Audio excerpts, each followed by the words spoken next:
हाँ, तो स्टूडेंट्स आज अभी हम लोग ले रहे हैं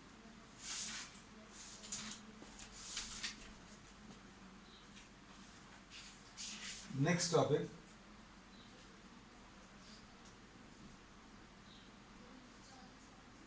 forces between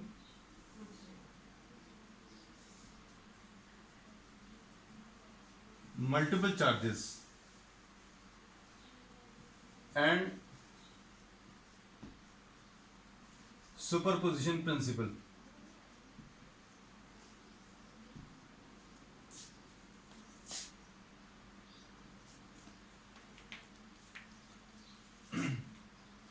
Superposition principle is used to find out the force acting on any one charge due to many charges.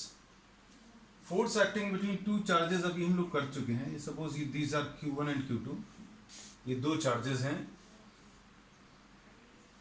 ये फोर्स एक्टिंग ऑन सेकंड रहेगा ड्यू टू फर्स्ट. अगर ये दोनों पॉजिटिव हैं, ये force acting on first due to second रहेगा. सबसे पहले तो अभी आप ये देखना किस चार्ज के ऊपर फोर्स निकाल रहे हैं, तो सबसे पहले तो वही लिखना, this is force acting on first due to second, ये बाद में लिखना. अब इसके रिलेशंस अभी हम लोग कर चुके हैं. F12 will be equal to Q1 Q2 upon 4 pi epsilon 0 R², ऐसा कुछ आएगा. लेकिन इसको अगर वेक्टर टर्म्स में सॉल्व करना है, इसको अगर वेक्टर टर्म्स में अगर अभी हम लोग सॉल्व करना है, तो अभी हम लोग इधर पर वेक्टर साइन आ जाएगा और यहां पर R12 आएगा. इसको अभी हमने याद भी कराया था पिछली क्लास में. ये कैसा याद कराया था? अभी हमने ये बोला था that if this is 1 2 then this also will be 1 2. और ये वेक्टर कैसा रहेगा ये याद रखना. ये force acting on 1 due to 2 left की तरफ है, इसलिए R12 will be from 2 to 1, ऐसा कुछ. So this we are done on the last term. अब आज अभी हम लोग जो ले रहे हैं सुपरपोजिशन प्रिंसिपल. सुपरपोजिशन प्रिंसिपल में अभी हम लोग force acting on any one charge due to many charges का कैलकुलेशन करेंगे. और चूंकि फोर्स एक वेक्टर क्वांटिटी है, तो किसी एक चार्ज के ऊपर फोर्स अगर आपको निकालना है बहुत सारे चार्जेस के कारण, तो सारे चार्जेस के कारण, सपोज ये Q1 है, ये Q2 है, ये Q3 है, ये Q4 और ये Q5. If for simplicity we are assuming that all of these are positive, ये सारे पॉजिटिव हैं, ये force acting on the first charge है. ये पॉजिटिव चार्ज इस पॉजिटिव चार्ज को रिपेल करेगा. Force acting on the first charge due to second, ऐसा कुछ आएगा. इसको अभी हम लोग कैसा बोल सकते हैं?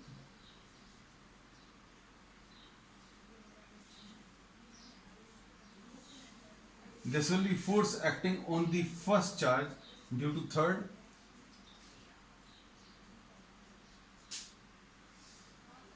This will be force acting on the first charge due to fourth. और इन सभी के ऊपर वेक्टर साइन ले लीजिए.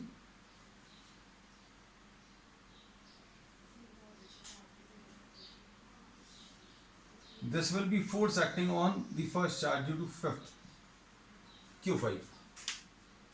और चूंकि Q1 के ऊपर आपको फोर्स निकालना है, तो फोर्स एक्टिंग ऑन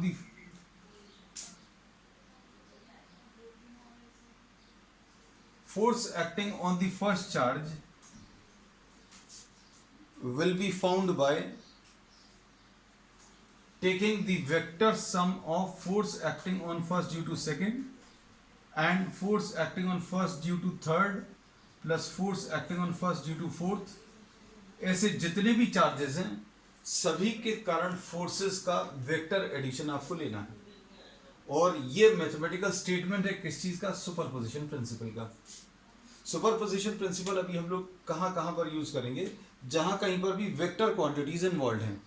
तो अभी हम लोगों ने इसमें बोला अगर आपको Q1 के ऊपर ये सारे चार्जेस के कारण कितना फोर्स आएगा वो निकालना पड़ेगा. निकालना अगर है तो एक एक चार्ज के कारण फोर्स निकाल लीजिए। इसके कारण ये रिपल्शन, इसके कारण ये वाला रिपल्शन, इसके कारण ये वाला रिपल्शन और इसके कारण ये वाला रिपल्शन। सभी की वैल्यूज भी निकाली जा सकती है, निकालेंगे अभी, हम बताएंगे भी। और टोटल फोर्स अगर आपको Q1 को निकालना तो इन सब का रिजल्टेंट निकालना पड़ेगा, और इन सब का रिजल्टेंट निकालने के लिए अभी हम लोगों को जो करना पड़ेगा that will be vector addition. तो अब हम लोग इसका स्टेटमेंट लिख लेंगे। स्टेटमेंट क्या है? Force acting on any charge Q1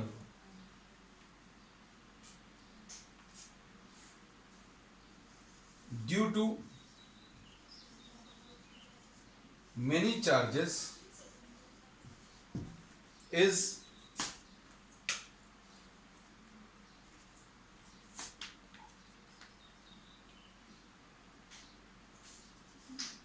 the vector sum of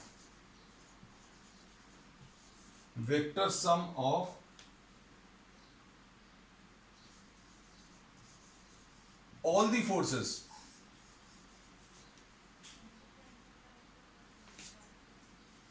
on Q1 due to other charges। ये इसका स्टेटमेंट है और ये इसका मैथमेटिकल स्टेटमेंट है। तो डायग्राम भी ले लीजिए, और नहीं तो इसका स्क्रीनशॉट ले लो। और अब इस वाले टर्म को अभी हम लोग थोड़ा सा इलाबोरेट कर देंगे, थोड़ा सा और इलाबोरेट करके लिख देंगे।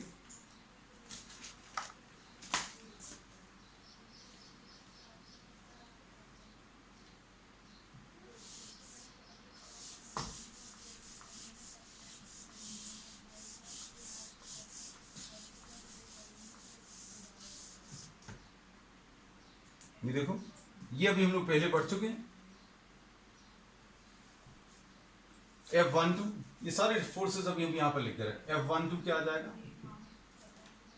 Force acting on first due to second. ये लाइन भी अभी हम लोग ड्रॉ कर दे रहे हैं। F12 will be equal to Q1 Q2 upon 4 pi epsilon 0, ऐसा कुछ आएगा, R स्क्वायर। और यहां पर ये R12 लिख देंगे।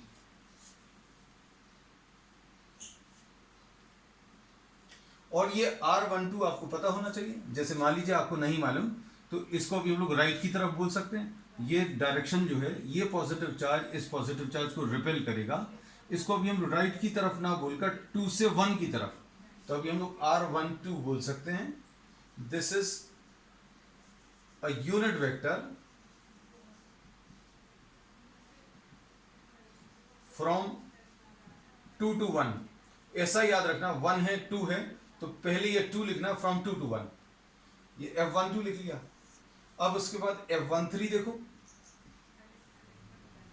F13 ये इस डायरेक्शन में, और ये डायरेक्शन कैसा बोलेंगे? 3 से 1 की तरफ। 3 से 1 की तरफ, 1 से 3 नहीं होगा, क्योंकि 1 से 3 ऐसा कुछ होगा। 3 से 1 की तरफ, तो F13 की वैल्यू आ जाएगी Q1 Q3 upon 4 pi epsilon 0 R square. और यहां पर अभी हम लोग जो वेक्टर लिखेंगे वो R13 आएगा। इधर भी अभी हम लोग R12 लिख सकते हैं, कंफ्यूजन नहीं हो इसके लिए। और ये R13 vector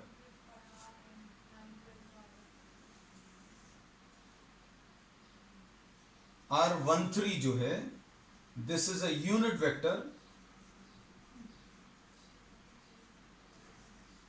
from 3 to 1।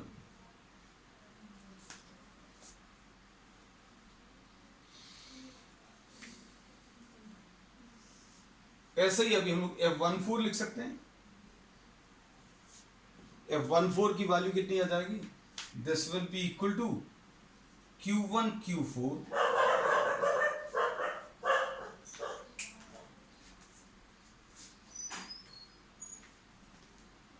Q1 Q4 upon 4 pi epsilon 0 R square, ऐसा कुछ लिखेंगे। और इसका डायरेक्शन ये यूनिट वेक्टर से मिलेगा। डायरेक्शन बताने के लिए हमेशा यूनिट वेक्टर का यूज करते हैं।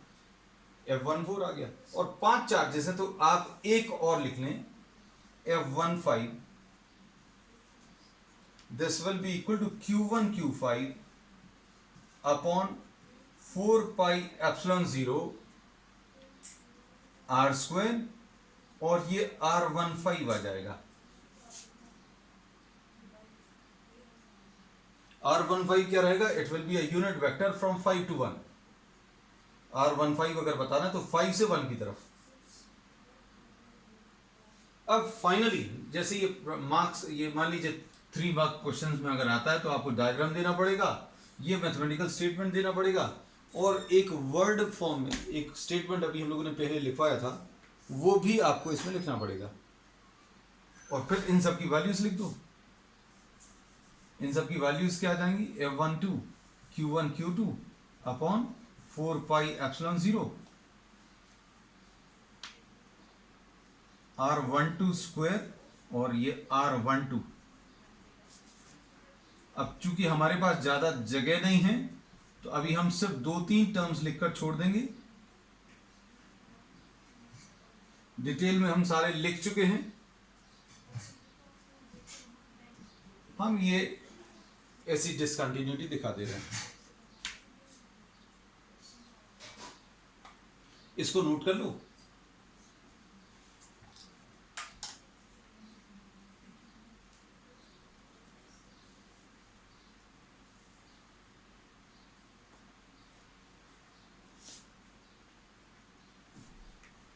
अब इसके बाद अभी हम लोग इसी सुपरपोजिशन प्रिंसिपल को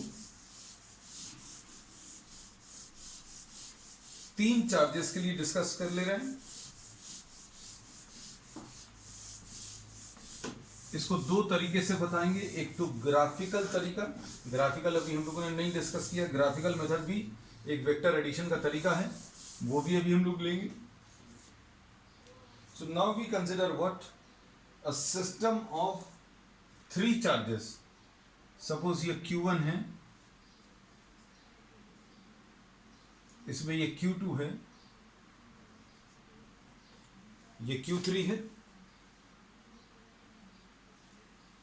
इसमें ये वाला पॉजिटिव चार्ज इस पॉजिटिव चार्ज को रिपेल करेगा, इसको F12 लिख दिया। ये पॉजिटिव चार्ज इस पॉजिटिव चार्ज को रिपेल करेगा, हम लोगों ने इसको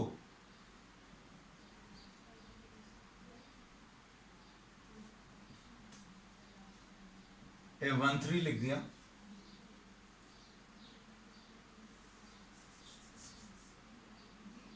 थोड़ा सा ऐसा बना लें ताकि अब ऐसा ना लगे तुम लोगों को ये परपेंडिकुलर लेना है।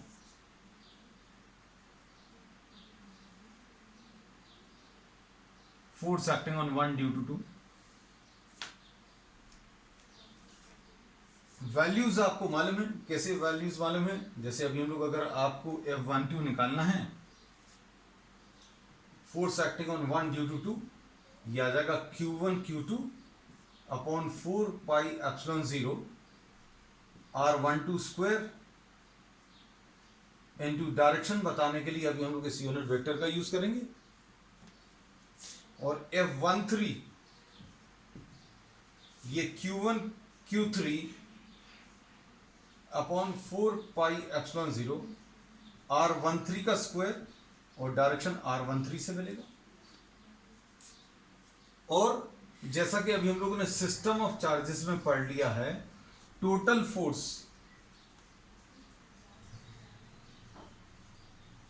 ऑन Q1 अगर निकालना है तो इसको अभी हम लोग F1 लिख सकते हैं and F1 will be equal to F12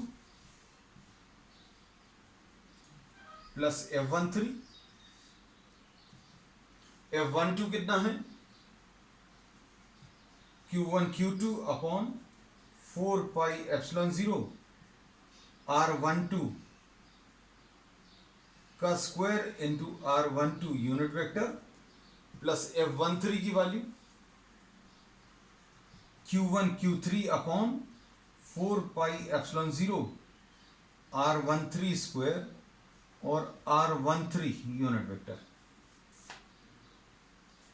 पिछले टॉपिक में और इस टॉपिक में डिफरेंस क्या है, वो जनरलाइज था सिस्टम ऑफ एन चार्जेस के लिए। यहां पर अभी हम लोगों ने एक चार्ज के ऊपर फोर्स निकाला है दो दूसरे चार्जेस के कारण। अब दो का क्यों लिया है स्पेशली, क्योंकि दो का अभी हम लोग ग्राफिकली भी आंसर बता सकते हैं, ज्यादा का भी बता सकते हैं, लेकिन इजी रहेगा समझने में। दो चार्जेस के कारण, इन दो चार्जेस के कारण इसके ऊपर फोर्स। ग्राफिकली अगर अभी हम लोग को लेना है तो ये कैसे लेंगे, ये एक फोर्स है और ये वाला एक फोर्स है। आप इसका ये पैरेललोग्राम कंप्लीट कर लीजिए। पैरेललोग्राम का ये जो डायगोनल है ये इन दोनों फोर्सेस का रिजल्टेंट दे देगा। ठीक,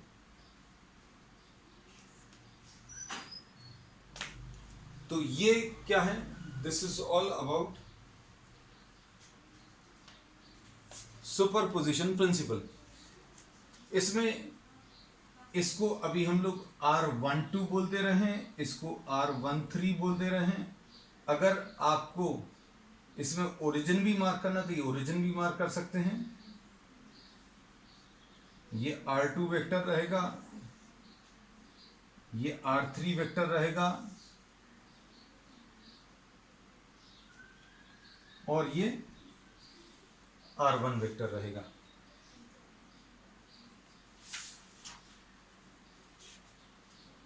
और इनके बारे में अभी हम लोग पहले भी बता चुके हैं। जैसे R21 अगर निकालना है तो ये R2 माइनस R1 होता है। This we have discussed in the previous section. Coulomb's law जब अभी हम लोग लिया है, इस पोजीशन वेक्टर के कॉन्सेप्ट को बहुत डिटेल में डिस्कस किया है। चलिए अब हम लोग आ जाते हैं। Today we will try to complete 2 problems. 2 problems लेने की कोशिश करेंगे।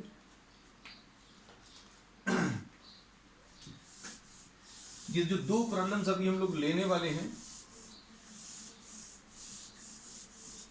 ये दोनों प्रॉब्लम्स में इक्विलैटरल ट्रायंगल इन्वॉल्व है, इसलिए पहले तो इक्विलैटरल ट्रायंगल की थोड़ी सी प्रॉपर्टीज बता दे रहे हैं। अभी हम लोगों को ऐसा लगता है at this stage you should be knowing all these. Equilateral triangle में ये तीनों एंगल्स 60 डिग्रीज के होते हैं। सबसे पहली चीज, ये लेंथ इक्वल होती हैं। और एक और चीज इसके median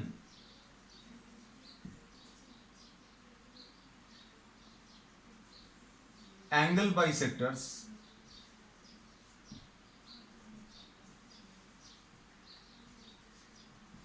altitudes and perpendicular bisector of sides,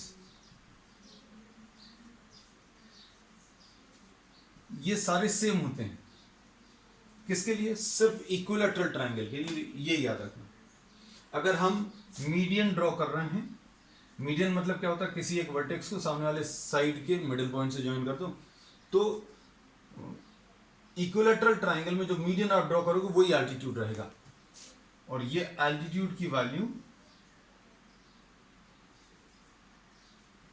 चूंकि ये फिजिक्स की क्लास है तो अभी हम इसमें बहुत ज्यादा डिटेल में नहीं जाएंगे, लेकिन चूंकि ये यूज होना है तो थोड़ा बहुत अभी हम आपको इसमें बता देंगे। ये एल्टीट्यूड h जो है, this will turn out to be L√3/2 निकाला जा सकता है। कैसे निकाला जा सकता है, इसका स्क्वायर और इसका स्क्वायर, h² प्लस L/2 का whole square, h² plus L/2 का whole square will be equal to L², और h² की वैल्यू L² माइनस L²/4 आ जाएगी। इसको अगर आप उधर ट्रांसफर करें तो h² की वैल्यू LCM लेने पर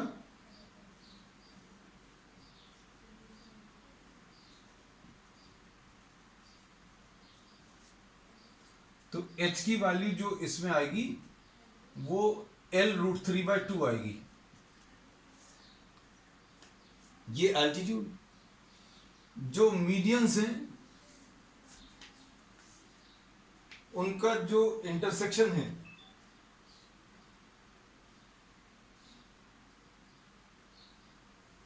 मीडियंस जो है उनका जो इंटरसेक्शन है उसको हम लोग सेंट्रॉइड बोलते हैं। तो एल्टीट्यूड्स का ऑर्थो सेंटर बोलते हैं, सिर्फ नॉलेज से कभी हम आपको बता दे रहे हैं।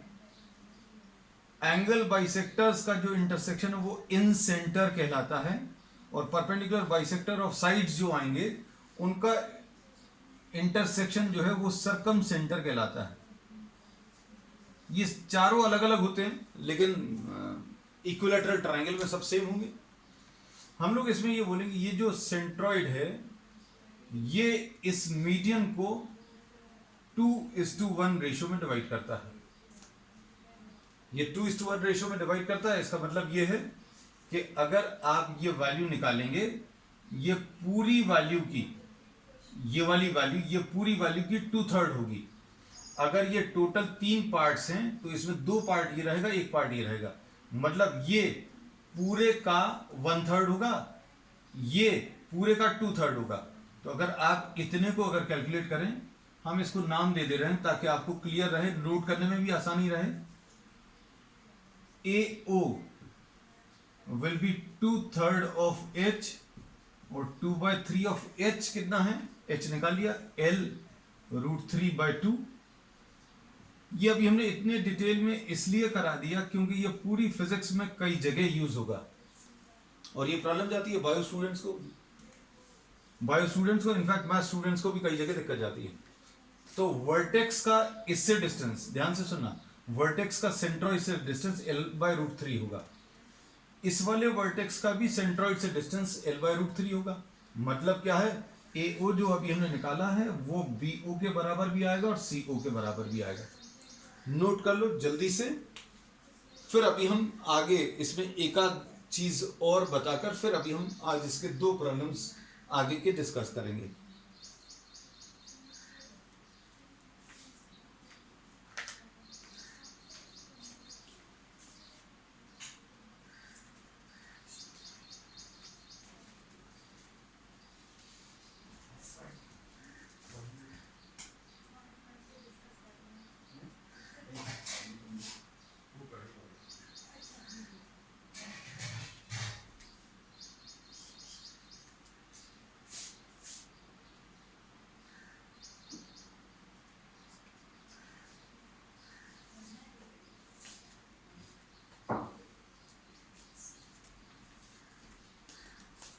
अब इसमें नेक्स्ट फैक्ट जो अभी हम लोग डिस्कस करेंगे,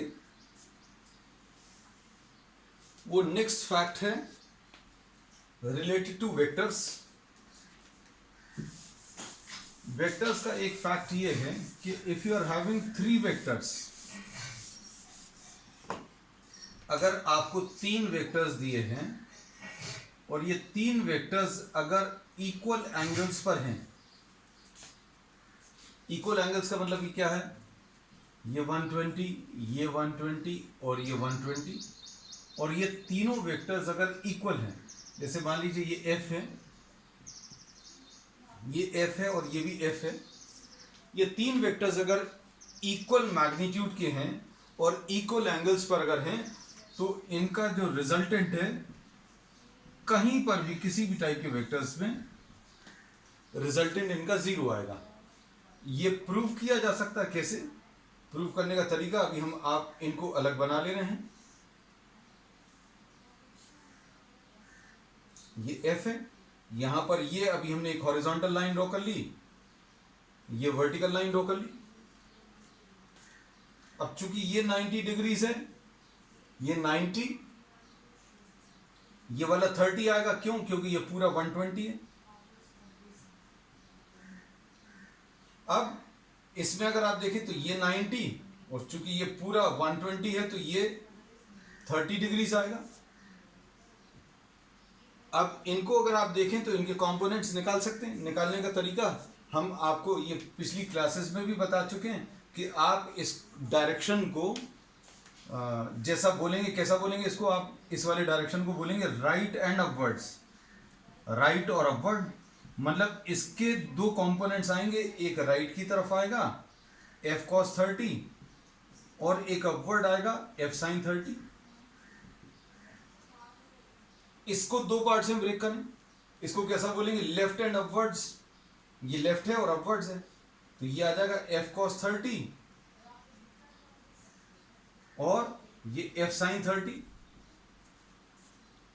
अब इसमें ये F cos 30 x डायरेक्शन में अगर आप देखें, x डायरेक्शन में रिजल्टेंट x डायरेक्शन का F cos 30 राइट की तरफ और लेफ्ट की तरफ F cos 30 जीरो आ जाएगा। मतलब ये राइट वाला फोर्स और लेफ्ट वाला फोर्स एक दूसरे को कैंसिल करेगा। ऐसा तुम लोग मत कर लेना, कॉपी में लिखकर काट मत देना कहीं पर भी, अब क्योंकि हम समझाने के लिए ऐसा लिखते हैं that F cos 30 cancels F cos 30। अब y डायरेक्शन में देखो, y डायरेक्शन में F sin 30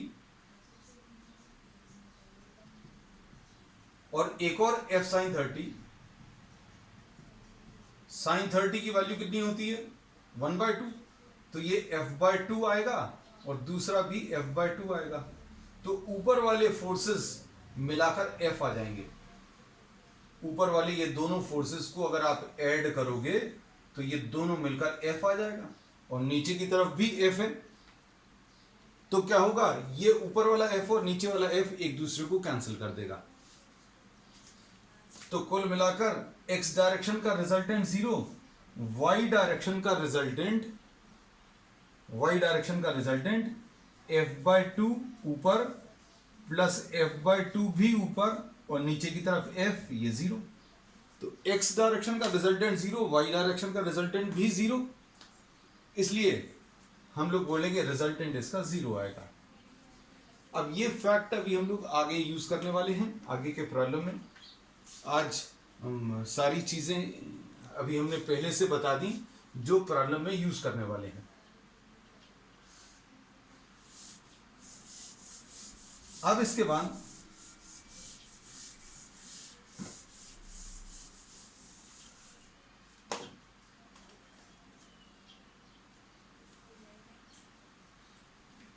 एग्जाम्पल 1.6 में आपको दिया consider 3 charges, you are having 3 charges. ये 3 चार्जेस हैं Q1, Q2 और ये Q3। इसको अभी हमने A बोला, इसको B बोला और इसको C बोला। ये इक्विलैटरल ट्राइंगल पर हैं। The 3 charges are placed on the 3 vertices of the equilateral triangle.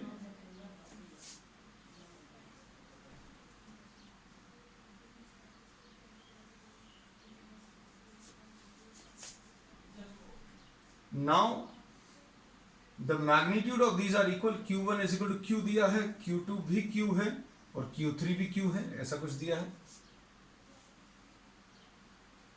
अब इसकी ये लेंथ L है और अब क्या किया इन्होंने, एक चार्ज Q रखा है सेंट्रॉइड के ऊपर, ये सेंट्रॉइड के ऊपर, ये सेंट्रॉइड के ऊपर अगर अभी हम लोग एक Q चार्ज रखें, ये पॉजिटिव है, ये भी पॉजिटिव है और ये भी पॉजिटिव है। अब हम लोग क्या बोल सकते हैं, ये वाला पॉजिटिव चार्ज इस पॉजिटिव चार्ज को रिपेल करेगा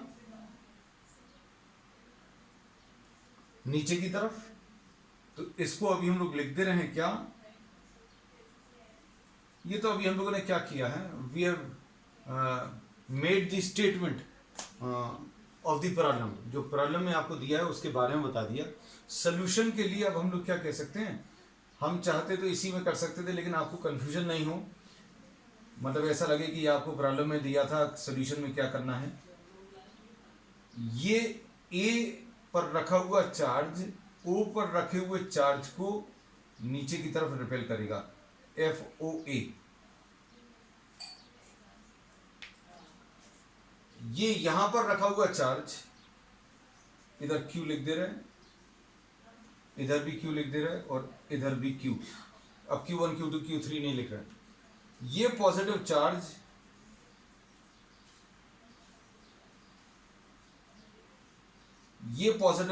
इस पॉजिटिव चार्ज को रिपेल कर रहा, इसको अभी हमने FOB लिख दिया, force acting on O due to B और यहां पर force acting on O due to C, ये पॉजिटिव चार्ज भी इसको रिपेल करेगा। और ये फोर्सेस अभी हम लोग निकाल सकते हैं। कैसे आएंगे ध्यान से देखना। एफ ओ ए अगर आप निकालें तो कैसे मिलेगा, ओ और ए के बीच का कितना आ जाएगा, Q1 इंटू Q2, ये Q1 है ये Q2 है, अपॉन 4πε0 ओ ए का स्क्वायर। डिस्टेंस इन दोनों के बीच का ओ ए आएगा। अब इसके बाद यही जो है एफ ओ बी आ जाएगा,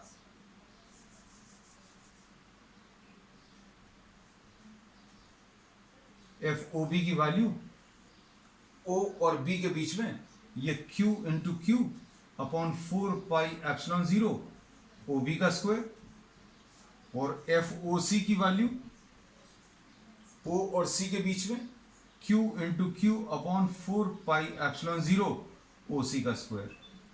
अगर आप देखो ये अभी हम पहले ही बता चुके हैं, ओ ए ओ बी और ओ सी बराबर हैं। ओ ए ओ बी और ओ सी बराबर है, इसका मतलब क्या है,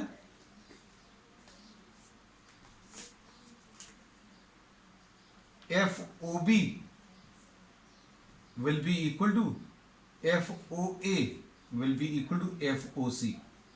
ये तीनों फोर्सेस बराबर आ गए, ये तीनों फोर्सेस बराबर हैं। और ये चूंकि एंगल 60 डिग्रीज था, ये 90, ये 30, ये 30 है तो ये 60 आ जाएगा। कुल मिलाकर अगर आप देखें इसी रीजनिंग पर अगर आप जाएं तो ये बिल्कुल वैसे ही वाला केस बन जाएगा। कौन सा वाला, एफ ओ सी ये है, एफ ओ बी ये है, और एफ ओ ए ये है, और इन तीनों के बीच में एंगल कितने का, इन तीनों के बीच में एंगल 120 डिग्रीज का है। तो इन तीनों का जो रिजल्टेंट है वो 0 आएगा।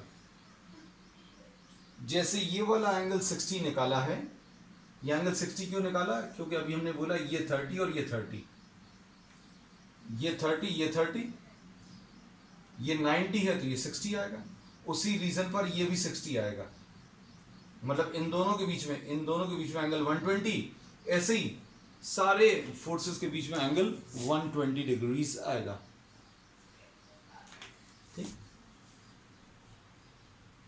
तो resultant force acting on a charge placed at the centroid of this equilateral triangle will be 0 in this case. ठीक है, अब आज अभी हम लोग ज्यादा नहीं कर पाए, चलो देखते हैं, will try to complete one more problem. ठीक है, in case the session ends up, try to log in as soon as it ends up.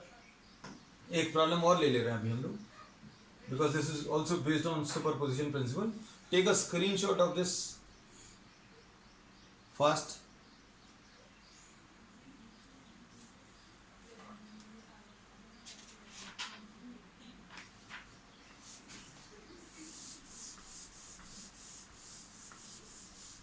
अगला जो प्रॉब्लम है वो भी इक्विलैटरल ट्रायंगल पर बेस्ड है।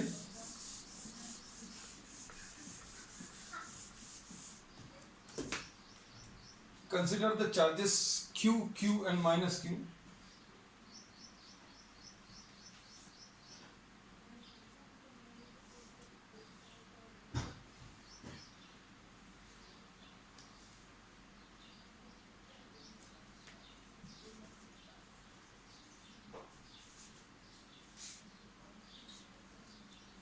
ऐसा कुछ आएगा।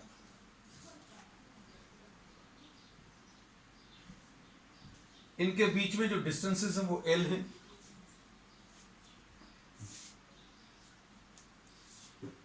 What is the force acting on each charge? हर एक चार्ज के ऊपर कितना फोर्स लग रहा है वो निकालना है। देखो अब इसमें ध्यान से देखना, इन दोनों के बीच का डिस्टेंस L है, इन दोनों के बीच का भी डिस्टेंस L है, इन दोनों के बीच का भी डिस्टेंस L है। चार्जेस की वैल्यू भी सेम है, तो अब हम लोग क्या बोल सकते हैं, इन दोनों के बीच का फोर्स, इन दोनों के बीच का फोर्स और इन दोनों के बीच का फोर्स बराबर होगा।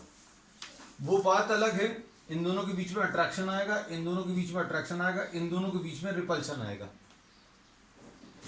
तो अब अगर आप देखें,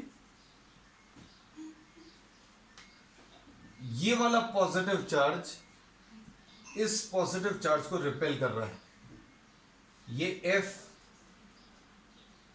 BC आएगा। ये वाला पॉजिटिव चार्ज इस पॉजिटिव चार्ज को रिपेल कर रहा है लेफ्ट की तरफ।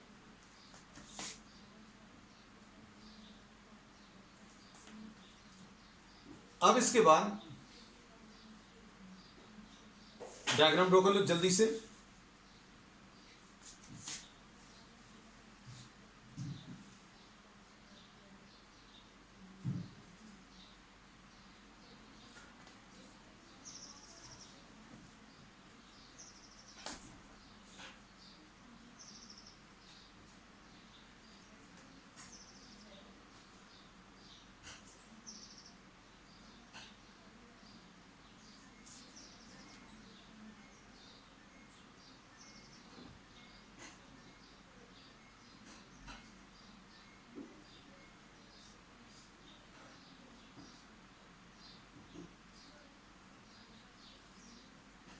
अब इसमें अभी हम लोगों ने क्या बोला,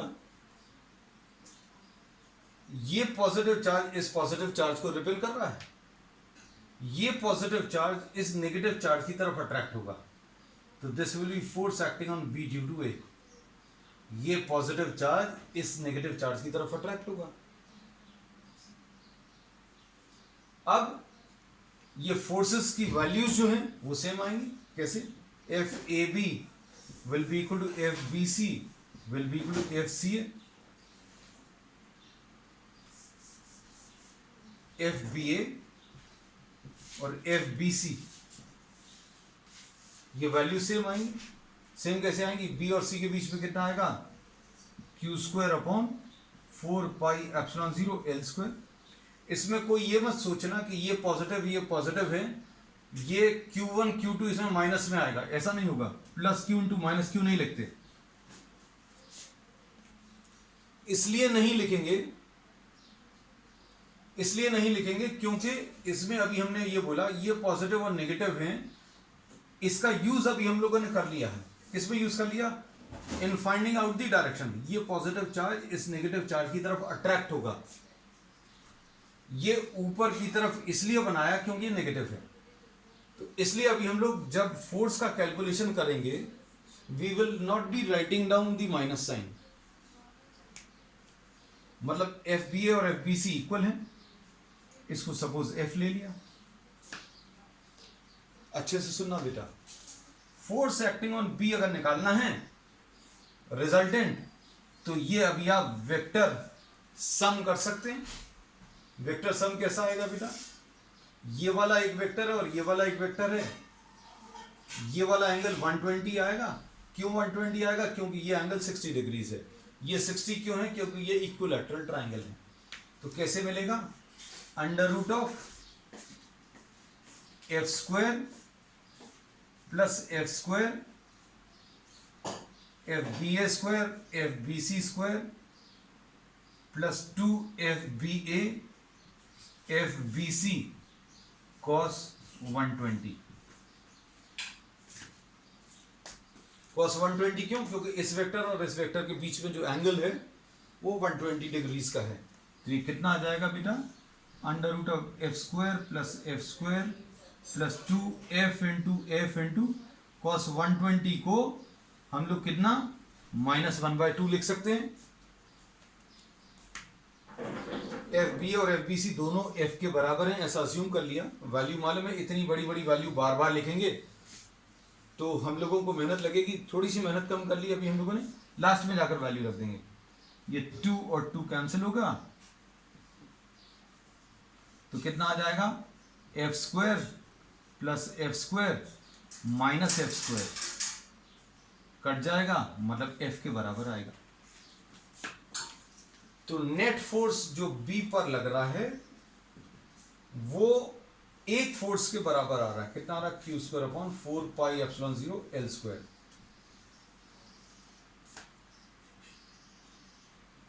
अब देखना अच्छे से, इस वाले को देखो, फोर्स एक्टिंग ऑन ए निकालेंगे अब हम लोग।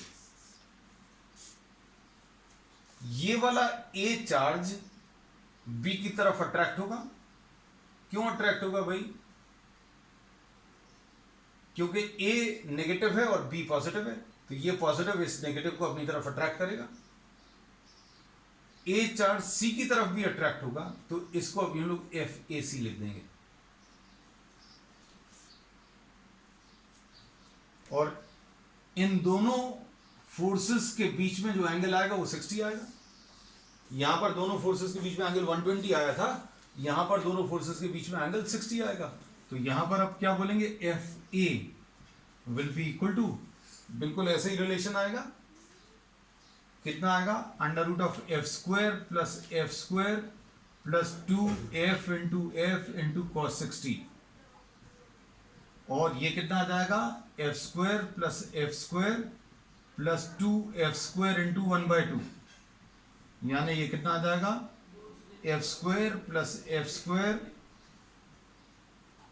स्क्वायर यानी कितना आ जाएगा, 3f स्क्वायर, यानी f रूट 3 आएगा। f की वैल्यू रख लो, f की वैल्यू कितनी आ जाएगी, Q square upon 4 pi epsilon 0 L square into root 3। This will be the answer.